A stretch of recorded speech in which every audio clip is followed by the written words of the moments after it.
Until the Second World War, most Muslim countries were European colonies. Some of them had to undertake wars of liberation to gain their independence.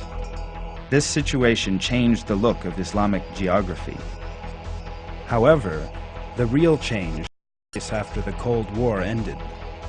Until then, the Islamic world was considered in terms of Africa and Asia. Now, it has become more of a Eurasia to the west and China and Tajikistan to the east.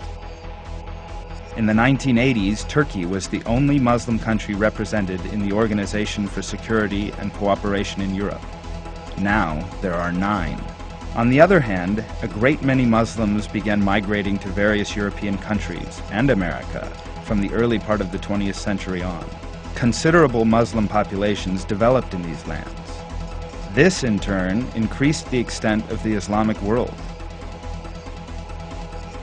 Today, Islam is the fastest growing religion in America and many European countries.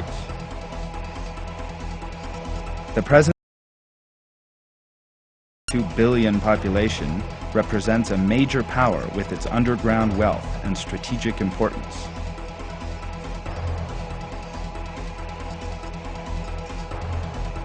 It is also an crossroads and transit. The straits and canals joining the Black and Mediterranean seas, the sea with the Persian Gulf with the Indian Ocean, as well as the main transit points are all under Muslim control. In terms of strategic underground reserves such as oil and natural gas, the world's wealthiest lands are part of the Islamic region.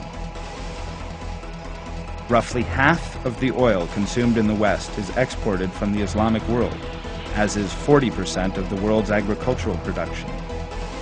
The Persian Gulf holds 2/3 of the planet's discovered crude oil reserves. Saudi Arabia alone holds 25.4% of the world's oil reserves, or 262 billion barrels. Moreover, the Middle East has 40% of the global natural gas reserves, 35% of those.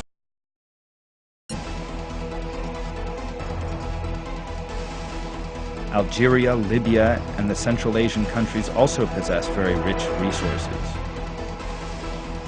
Uzbekistan and Kyrgyzstan are 2 of the world's leading gold producers. Turkey has one of the world's richest boron reserves. Tajikistan has the world's largest aluminum producing facility. However, many Islamic countries still face major problems despite all this wealth. On the one hand are technological, cultural, and economic problems, and on the other are oppressive regimes in some of these countries. In the Islamic world, 86% of the population's living standards fall below $2,000, 76% under $1,000, and 67% under $500 per year. When the Islamic world's total resources are considered, this is quite a paradox. This distorted picture shows why an Islamic Union needs to be established. The Islamic world can only achieve balanced economic development by means of an Islamic Union. Integration in production, trade, science, and technology among Muslim countries will permit underdeveloped nations to make rapid progress, and those with the necessary means and infrastructure to use these in the most productive manner possible.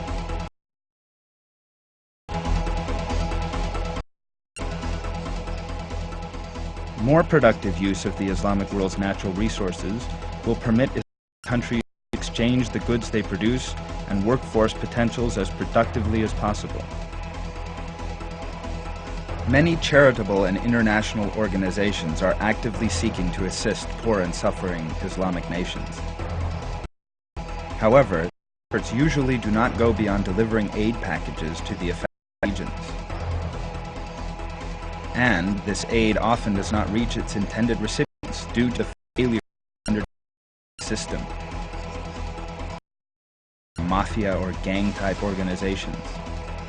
All of these must be eradicated, and a new mentality based on conscience and sense must be nurtured through mass education campaigns.